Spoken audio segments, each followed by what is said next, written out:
Les fêtes annuelles du caoudaïsme ont réuni à Tay Ninh, capitale de cette nouvelle religion, une foule considérable.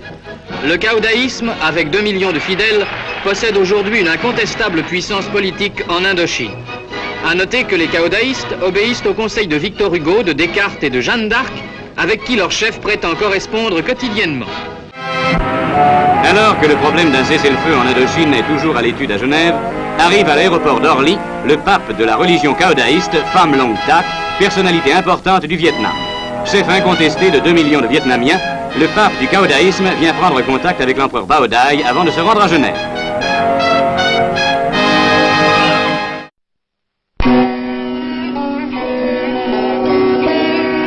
Dans la banlieue parisienne, la pagode du souvenir indo-chinois a reçu sa sainteté Pham Long Thach, pape du caoudaïsme, dernière née des religions orientales.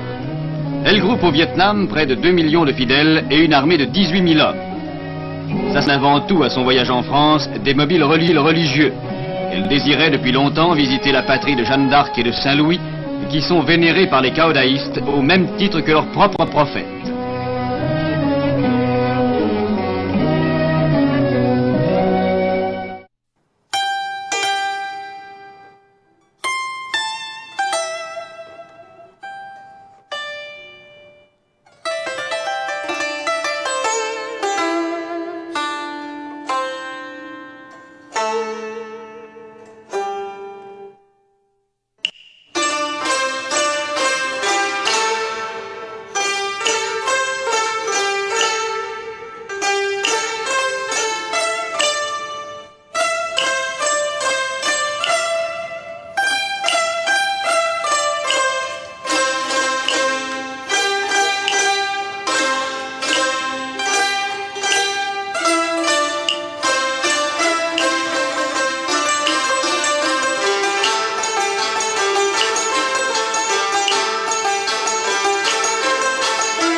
Le président Nixon reste partisan du secret et de la prudence. Il vient de faire savoir au cours d'un petit déjeuner à la Maison-Blanche avec des représentants, il vient de faire au Congrès qu'il n'était pas prêt à le renseigner sur la teneur des prochaines négociations de Paris. Pour le moment, il n'est ni optimiste ni pessimiste sur l'issue de ces prochaines. Au Sud-Vietnam, les dirigeants doivent compter avec toutes les religions, avec les caoudaïs par exemple, dont les traditions et les pratiques assez insolites en tout cas pour nous, n'excluent pas l'influence.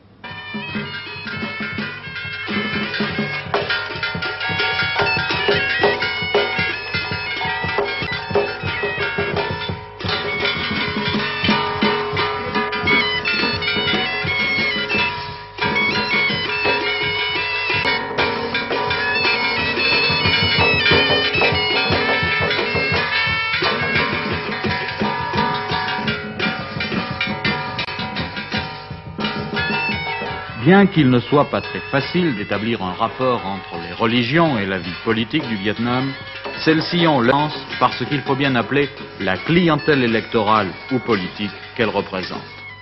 L'une d'elles, le caodaïsme, la troisième en importance du pays, est prise très au sérieux malgré ses 46 ans seulement d'existence et certains caractères étranges, pour ne pas dire un peu fantaisistes, de ses cérémonies funéraires par exemple.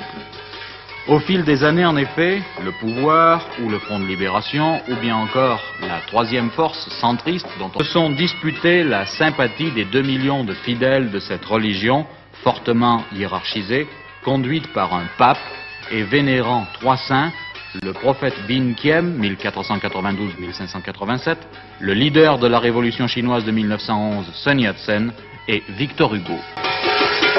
Victor Hugo, c'est un des émissaires de France. Et il nous a aidés dans la formation de la nouvelle secte. De quelle façon?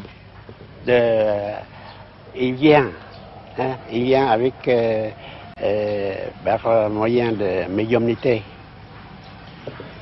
Disons, les sciences occultes Oui. ont beaucoup d'importance chez vous. Oui, c'est important.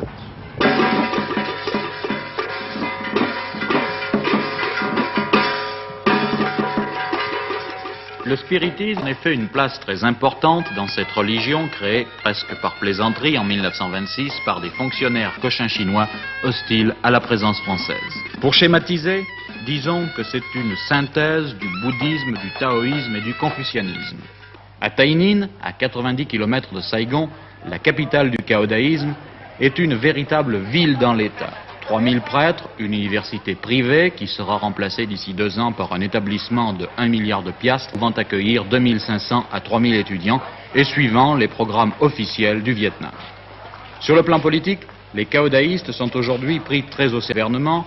Dans le passé, avant 1954, ils ont longtemps navigué du Viet Minh à la France. Le président Diem avait fait éclater la secte en achetant la sympathie d'un certain nombre de dignitaires. Depuis, les caodaïstes ont dissous leur milice de 15 000 hommes et abandonné tout programme politique. Nous faisons la religion pure et simple, sans côté politique. Nous faisons la religion pure et simple, sans côté politique. Vous n'avez pas un avis sur la paix? Sur la paix, nous le voulons ardemment. Seulement, ça dépend, n'est-ce pas, des questions internationales. N'avez-vous jamais eu l'idée d'être en quelque sorte un médiateur entre les différents courants politiques pour tenter de faire la paix? Ça, nous ne pouvons pas espérer, puisqu'il y a l'internationalité, ça intervient utilement.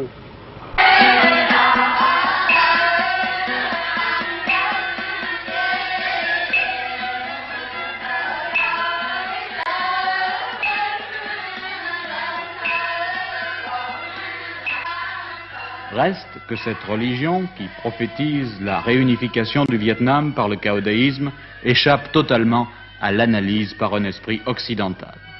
Étape ultime de l'évolution de plusieurs religions importantes du monde, ou bien secte passagère, aucun raisonnement cartésien ne permet de conclure. Cartésien ne permet de conclure.